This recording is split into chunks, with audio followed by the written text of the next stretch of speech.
Ubomi abululanga xa ungena-plans ngelife yakho. Ungomso ufana ne-dice, awazi inamba elandelayo. Kodwa xa uzilungiselela ifana nofaka iswekile ekofini ukuze imihla yakho yanduleke enkosini. Ayinguwe, ayingobazali abakhethe obu bomi ubuphila, kodwa nguwe okhetha into ozifunayo. Indlela owenza ngayo izinto ebuntwaneni bakho ifana notyala isityalo uzasivuna ebudaleni bakho.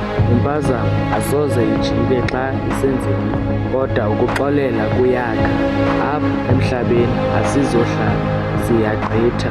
Kodwa xa ugqitha, shiya isikhalo senxeba elingapholiyo, iinyembezi ezingaswelekiyo neendaba ezingapheliyo ngawe.